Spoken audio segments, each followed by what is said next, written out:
Hello प्यारे विद्यार्थियों, आ गए अपने अगली क्लास में और ऊष्मा गतिकी के नियमों के बारे में पढ़ रहे हैं। और हम अगले टॉपिक पे पहुंच रहे हैं, विशिष्ट ऊष्माधारिता। अगला जो टॉपिक है हमारा वो है ऊष्माधारिता, विशिष्ट ऊष्माधारिता। ऊष्माधारिता के बारे में हम लोग पढ़ चुके हैं, पिछले चैप्टर में भी अच्छे से पढ़ चुके हैं। बहुत अच्छे से मैंने ऊष्माधारिता को बताया था कि वह कैसे निकाली जाती है और जल की ऊष्माधारिता कैसे बदलती है तापमान के साथ, ये भी बताया था। तो यहाँ पर क्या करेंगे कि गैसों के बारे में जानेंगे, ऊष्माधारिता गैसों के बारे में समझेंगे।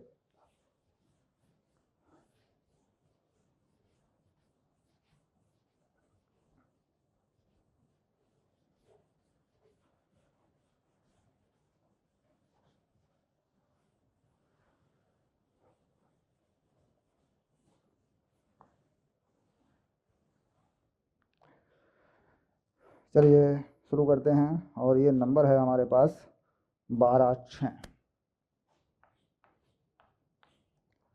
और ये है विशिष्ट ऊष्माधारिता।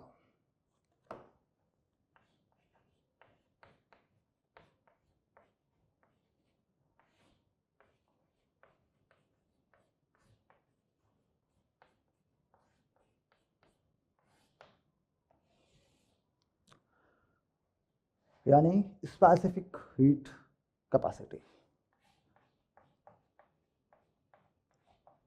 Specific heat capacity. अब ये बड़ा सरल सा मामला है, कोई ज़्यादा बड़ी चीज़ नहीं है, ये आपने पढ़ रखा है, आसान सी बात है ये। देखिए, विशिष्ट ऊष्माधारिता का मतलब है कि एकांक द्रव्यमान का तापमान 1 केल्विन बढ़ाने के लिए या 1 डिग्री सेल्सियस बढ़ाने के लिए कितनी ऊष्मा की आवश्यकता होती है। इसकी सामान्य सी परिभाषा पहले लिखता हूँ मैं। किसी पदार्थ के एकांक द्रव्यमान का ताप 1 केल्विन बढ़ाने के लिए आवश्यक ऊष्मा की मात्रा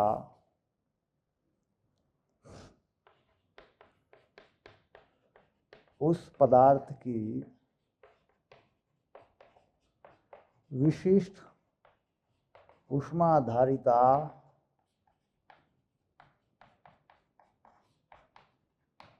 कहलाती है।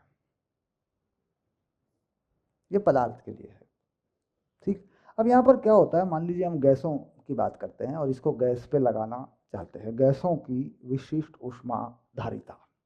हम क्या करते हैं, हम लगाते हैं गैसों की विशिष्ट ऊष्माधारिता।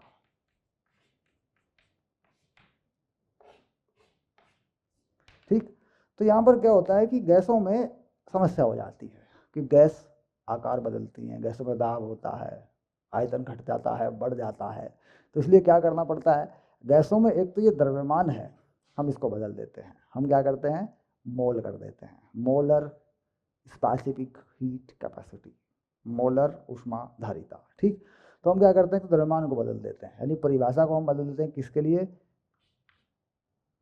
1 मोल गैस के लिए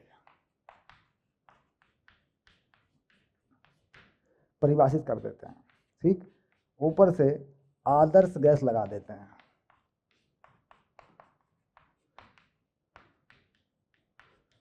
के लिए स्थिर आयतन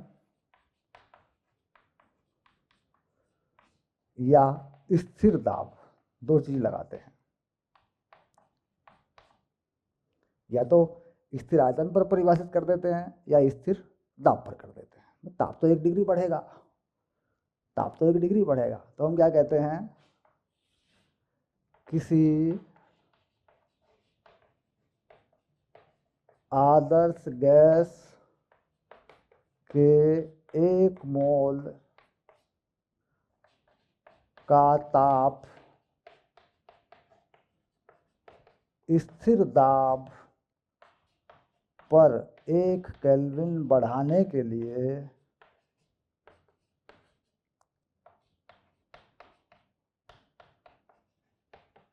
आवश्यक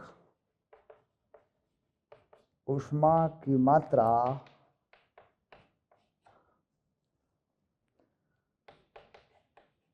स्थिर दाब पर विशिष्ट ऊष्मा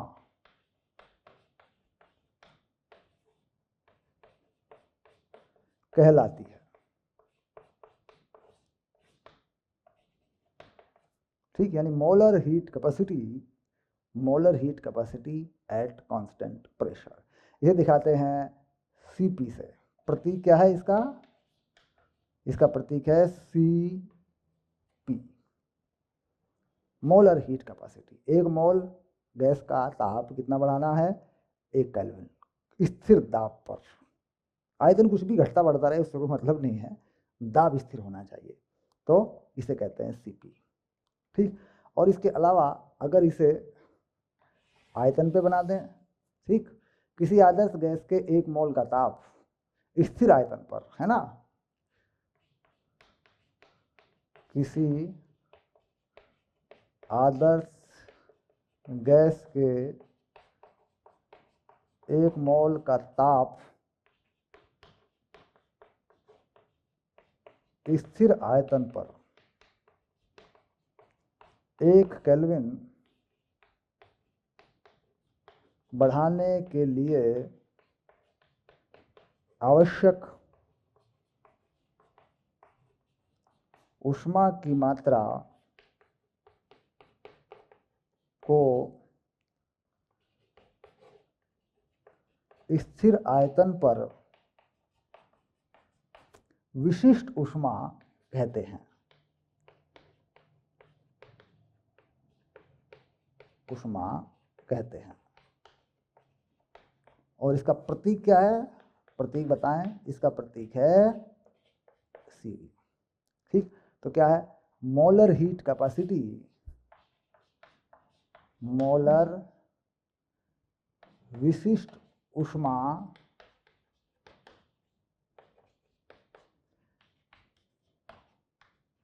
स्थिर दाब पर, और यहां मोलर विशिष्ट ऊष्मा स्थिर आयतन पर। ठीक, तो जानते हैं कि सामान्य परिभाषा जो विशिष्ट ऊष्मा की थी वो बदल गई। द्रव्यमान को क्या बना लिया? मोल बना लिया। और 2 शर्तें लागू की गई। एक, स्थिर आयतन पर आयतन वही रखेंगे, ताप बढ़ाएंगे। एक, दाब वही रखेंगे, ताप बढ़ाएंगे 1 केल्विन। ठीक, ये आ गया। ठीक, तो 2 तरह की परिभाषा आ जाएंगी गैसों में, ऊष्मागतिकी में, और ये परिभाषाएं आदर्श गैस। ध्यान रहे, आदर्श गैस, क्योंकि परिभाषाएं जो बनेंगी ऊर्जा की, ऊर्जा के लेन देन की, आंतरिक ऊर्जाओं में, हमने कहा आंतरिक ऊर्जा परिभाषित है, उसका सूत्र है केवल आदर्श गैस के लिए। तो परिभाषा जब बनेगी आदर्श गैस पर बनेगी, और सूत्र भी आदर्श गैस पे ही लागू होंगे। अगर आदर्श गैस नहीं है तो ऊर्जा के लेन देन की गणना नहीं हो सकती। ठीक, चलिए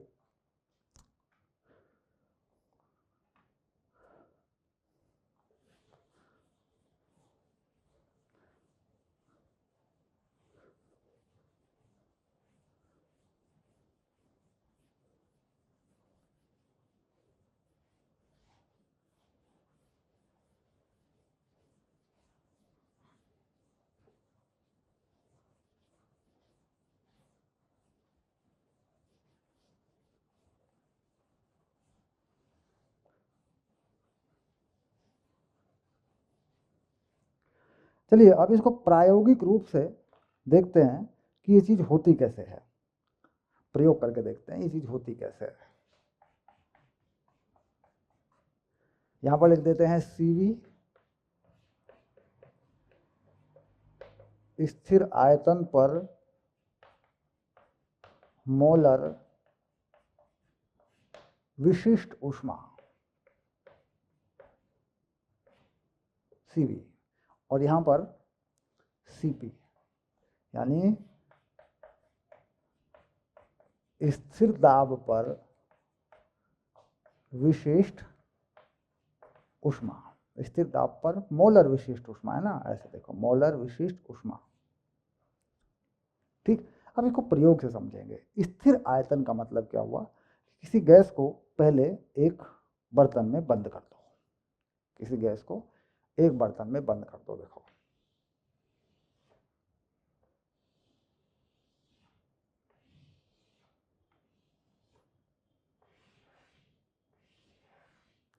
यहां पे लिख दो बंद बर्तन, बंद है बर्तन। ठीक, और इसमें कोई गैस भर दो, इसमें कोई गैस भर डालो।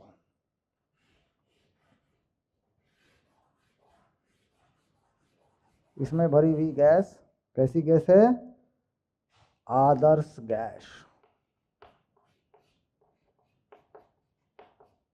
ऐसे, ठीक। अब देखो आयतन नहीं बढ़ सकता, तापमान बढ़ाना चाहते हैं वो बात अलग है, आयतन नहीं बढ़ सकता, दाब बढ़ जाएगा। मतलब ताप बढ़ाएंगे दाब बढ़ेगा, आयतन नहीं बढ़ सकता। तो कुल मिला के अब इसको गर्म कर लेते हैं। अब इसको गर्म करते हैं, इसको थोड़ा सा गर्म करते हैं।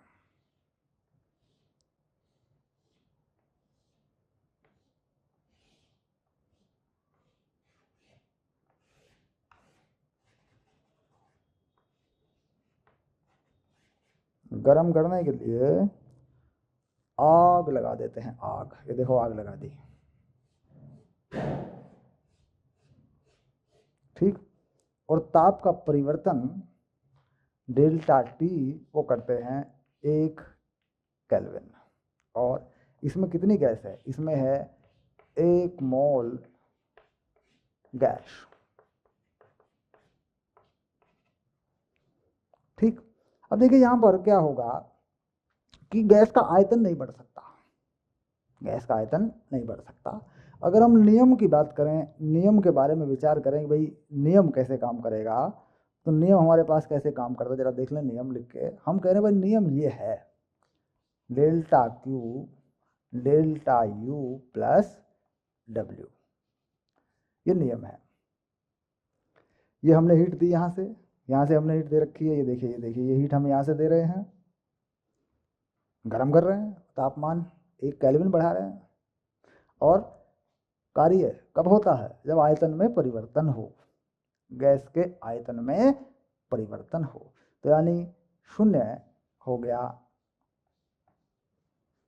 कार्य। क्यों? क्योंकि आयतन में परिवर्तन 0 हो गया, डेल्टा वी 0। क्यों? क्योंकि गैस का आयतन स्थिर है। आयतन कैसा है? स्थिर है। तो कुल मिलाकर जो ऊष्मा दी वह किस में चली गई? डेल्टा यू में चली गई। ये देखो, यानी जो भी आपने हीट दी वह आंतरिक ऊर्जा को बढ़ाने में चली गई। स्थिर आयतन पर अगर आप कोई ऊष्मा देते हैं तो उसके बदले में क्या होता है? आंतरिक ऊर्जा बढ़ जाती है। ठीक, यानी आंतरिक ऊर्जा का परिवर्तन अगर निकालना चाहते हैं, ठीक, तो इससे निकाल सकते हैं। अब आंतरिक ऊर्जा में परिवर्तन क्या हुआ? अब देखिए इसे लगा लेते हैं। हम कह रहे हैं कि जो हुआ आपने ऊष्मा दी, 1 मोल को दी, 1 केल्विन का ताप बढ़ाने के लिए दी। अब यदि गैस के n मोल हों व तापांतर डेल्टा टी हो तो डेल्टा क्यू बराबर n CV डेल्टा टी बराबर डेल्टा यू। इसको पक्का कर लो। ठीक, क्योंकि 1 मोल के लिए 1 केल्विन के लिए कितनी चाहिए, CV। ये मान अगर 1 मोल के लिए हो और 1 केल्विन का ताप बढ़ाना हो तो कितना है ये मान, CV के बराबर है। अगर n मोल हो तो n से गुणा करना पड़ेगा, और तापमान डेल्टा T हो तो डेल्टा T से भी गुणा करना पड़ेगा। यानी स्थिर आयतन पर जो भी आप ऊष्मा देते हैं वह NCV डेल्टा T होती है, और आंतरिक ऊर्जा में वह परिवर्तन होता है। गैस की CV आपके पास होनी चाहिए। किसी भी आदर्श गैस का CV कितना है ये आपको पता होना चाहिए। तो कुल मिलाकर स्थिर आयतन पर दी गई ऊष्मा आंतरिक ऊर्जा में बदल जाती है, और उसका ये सूत्र हो जाता है। 1 मोल के लिए 1 केल्विन के लिए कितनी है, CV। n मोल के लिए कितनी होगी, गुणा कर दिया, और डेल्टा T कितने केल्विन का ताप बढ़ाना है, ये डेल्टा T हो गया। सिंपल सी बात है। यानी CV कहें तो डेल्टा Q प्रति मोल प्रति केल्विन है। सीधा फॉर्मूला समझ में आ जाएगा। ओके, अब बात करते हैं स्थिर दाब पर। इसी चीज को स्थिर दाब पर बनाते हैं।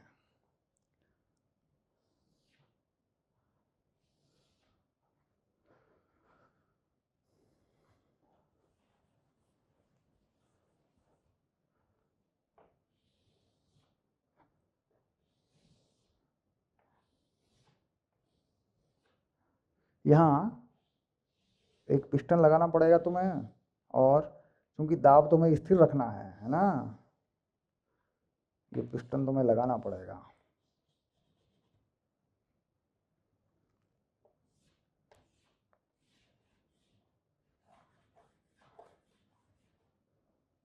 ठीक, और इसमें एक गैस भर देते हैं।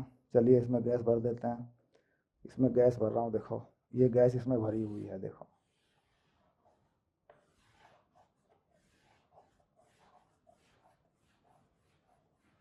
क्या है ये, आदर्श गैस।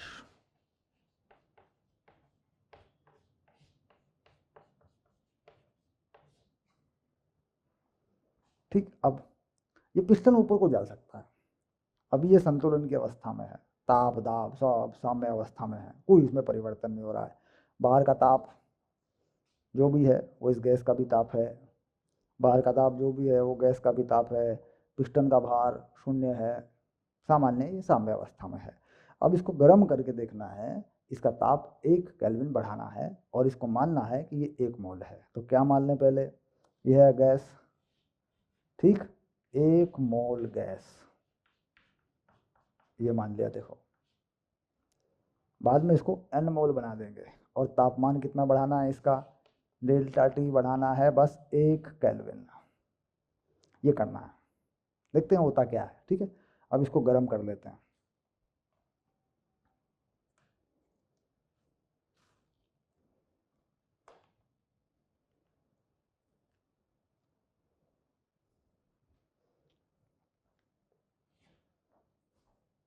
इसके नीचे मैं आग लगाने जा रहा हूँ बच्चों। ये देखो आग लगाऊंगा इसके नीचे मैं।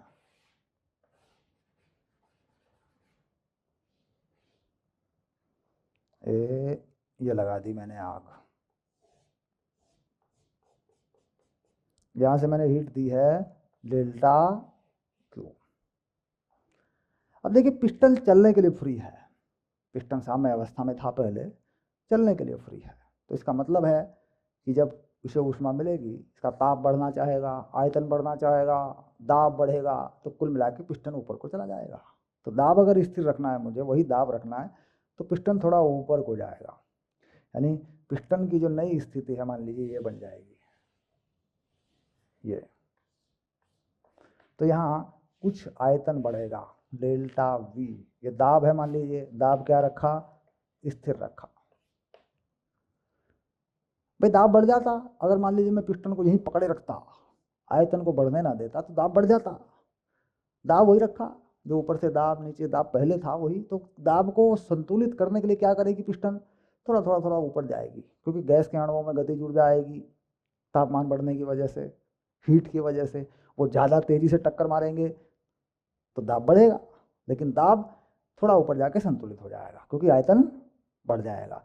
तो कुल मिला के आयतन बढ़ा, ठीक, तो कार्य हुआ W P डेल्टा V।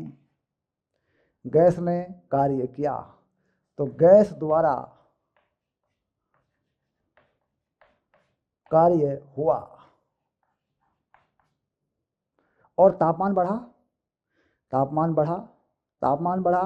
तो तापमान बढ़ाने के लिए आपने ये ऊष्मा भी दी, क्योंकि देखिए ये जो ऊष्मा देनी होती है ये केवल तापमान बढ़ाने के लिए देनी होती है। आयतन अगर नहीं बढ़ाते आप, तापमान बढ़ाते हैं, तो तापमान बढ़ाने के लिए ऊष्मा देनी होती है आपको, ये भी देनी पड़ी। यानी आंतरिक ऊर्जा में परिवर्तन तो हुआ क्योंकि तापमान बढ़ा, तो आंतरिक ऊर्जा में परिवर्तन भी हुआ और गैस ने काम भी किया। ठीक, दाब स्थिर रखने के लिए पिस्टन ऊपर को सरक गया। कुल मिलाकर ये जो क्यू दिया आपने, इससे आपके दो काम हुए। ठीक, इस बार जो आपने हीट दी उससे आपके दो काम हुए, आंतरिक ऊर्जा बढ़ी, तापमान बढ़ा, कितना बढ़ा, 1 केल्विन। ठीक, और कार्य हुआ, ये देखिए गैस ने कार्य भी किया, इसका विस्तार भी हुआ। तो कुल मिलाकर ये जो आपने ऊष्मा दी ये किस पे दी, 1 मोल को दी, इसे क्या कहते हैं, Cp। 1 मोल का तापमान 1 केल्विन बढ़ा, इसे क्या कहते हैं, Cv। 1 मोल का तापमान 1 केल्विन बढ़ाने के लिए आंतरिक ऊर्जा में जो परिवर्तन होता है वह किसके बराबर होता है, स्थिर आयतन पर अगर आप ऊष्मा देते हैं, ये हुआ। उसके बाद ये क्या हुआ, P डेल्टा V, यानी कार्य हुआ। ठीक, अब आदर्श गैसों में ये जो चीज़ है ये P डेल्टा V, ये कितनी होगी 1 केल्विन तापमान बढ़ाने के लिए। तो हम देखते हैं आदर्श गैसों के लिए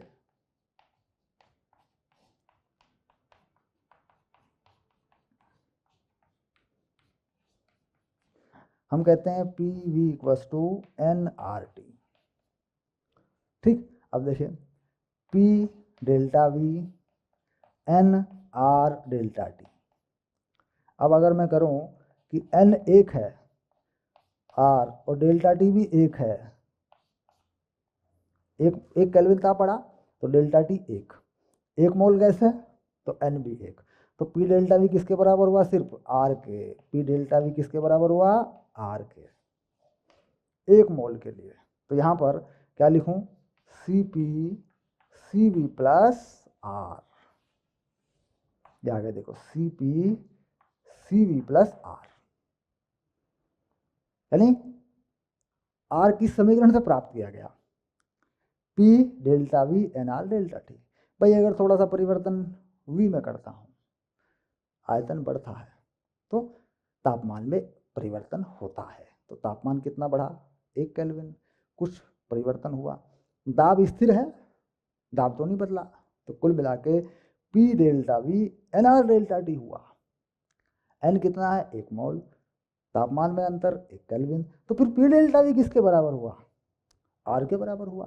तो 1 मोल के लिए लग गया, देखिए। ठीक, तो कुल मिलाकर समीकरण जो तैयार हो गया हमारा Cp। ठीक, यहाँ पे कितनी ऊष्मा दी, Cp। तो हम क्या कह रहे हैं,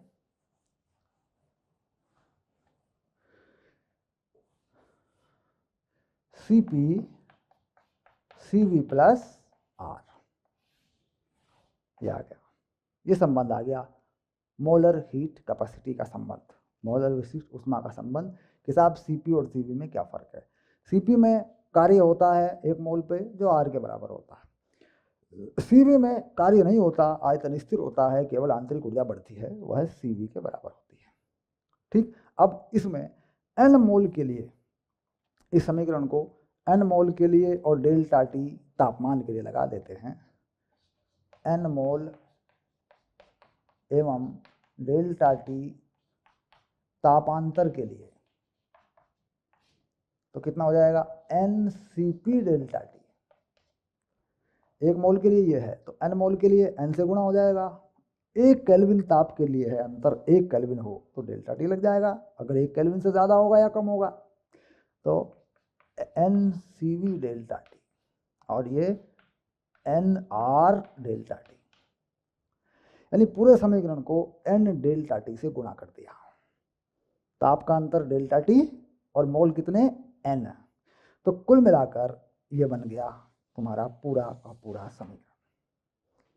अगर हम स्थिर दाब पर किसी गैस को कोई ऊष्मा देते हैं तो उसका मान है NCP डेल्टा टी, और वह 2 भागों में खर्च होती है, तापमान बढ़ाने में यानी आंतरिक ऊर्जा बढ़ाने में, और गैस का आयतन बढ़ाने में। ठीक, जबकि यदि हम किसी गैस को स्थिर आयतन पर देते हैं ऊष्मा तो आयतन बढ़ाने में खर्च नहीं होती है, ये पद नहीं होता है, केवल आंतरिक ऊर्जा बढ़ाने में ही वह ऊष्मा काम आ जाती है। तो कोई भी ऊष्मा अगर किसी गैस को दी जाती है तो पहले ये तय करें कि साहब इसका आयतन बढ़ रहा है कि नहीं बढ़ रहा है, इसका दाब स्थिर है या नहीं है। तो फिर हमारे पास 2 रास्ते होते हैं। इस रास्ते से हम तब चलते हैं जब आयतन नहीं बढ़ता, इस रास्ते से हम तब चलते हैं जब दाब स्थिर होता है, आयतन और ताप बढ़ते हैं। सोच समझ के सवाल पढ़ें, इन में से कौन से रास्ते से हम सवाल हल करेंगे ये हमें सवाल पढ़ के तय करना होता है। ओके, चलिए, तो हम यहाँ जो सूत्र बना रहे हैं, ये हमने सूत्र बना लिया एक, बड़ी सरलता से इसको सिद्ध करने के लिए 2 नंबर में 3 नंबर में आता है, ये ऐसे बताया जाता है इसको। स्थिर आयतन पर साहब इतनी है, स्थिर दाब पर इतनी है, ठीक, और यह कार्य हुआ, ये कार्य आर के बराबर होता है, मैंने करके दिखाया, P delta V n R delta T करके यहाँ लिख दिया। इसे कहते हैं मेयर फार्मूला। क्या कहते हैं इसको? Mayor formula. इसका नाम मेयर फार्मूला है, मेयर फार्मूला, मेयर्स फार्मूला। ठीक, मेयर का सूत्र है ना, क्या करते हैं, मेयर का सूत्र, ये मेयर का सूत्र है। और क्या बताता है ये मेयर का सूत्र? सीपी और सीवी में क्या संबंध है। तो मेयर का सूत्र क्या बता रहा है, पक्का कर लें इसको। मेयर के सूत्र को मैं यहाँ लिख दूंगा, देखो लो, मेयर का सूत्र यहाँ लिख देता हूँ तो समझ गए आप इस बात को। तो मेयर का सूत्र क्या बताता है, CP minus CV equal to R, ये है। तो सिद्ध करने को आता है, सिद्ध कीजिए, ये मेयर का सूत्र है। तो क्या करेंगे, पहले स्थिर आयतन पर काम करवाएंगे, ये लिख देंगे, फिर स्थिर दाब पर काम करवाएंगे, ये लिख देंगे। तो जब स्थिर दाब पर करवाएंगे ये अपने आप ही आएगा, उठा के लिख देंगे, हो गया। ठीक, स्थिर दाब पर हमें तापमान भी बढ़ाना है और गैस कार्य भी करती है, आयतन बढ़ता है। तो यह ऊष्मा 2 भागों में बंटती है, आंतरिक ऊर्जा बढ़ाने में और कार्य करने में। कार्य कितना होता है, P delta V n R delta T. तो उसे जैसे मैंने अभी बदला था, एन आर डेल्टा वी को पी डेल्टा वी में बदल देंगे, उसको बदल के दिखा देंगे, ये सूत्र बना देंगे। ठीक, कुल मिलाकर छोटा सा एक चित्र यहाँ, एक चित्र यहाँ, और 2-3 लाइनें, खत्म। तो पूरे 3 नंबर मिल जाएंगे आपको, 3 अंकों का प्रश्न है। ठीक, और अगर लिख नहीं पा रहे, कोई दिक्कत आ रही है तो अपना असाइनमेंट पढ़ेंगे अपने कोर्स में, अपने कोर्स में अपना PDF डाउनलोड कर लेंगे वीडियो के साथ में या चैप्टर में जाके, उसमें ये लिखा मिलेगा, वहाँ से देख के याद कर लो, याद करके लिख दो, कोई दिक्कत नहीं है। ठीक है, चलिए।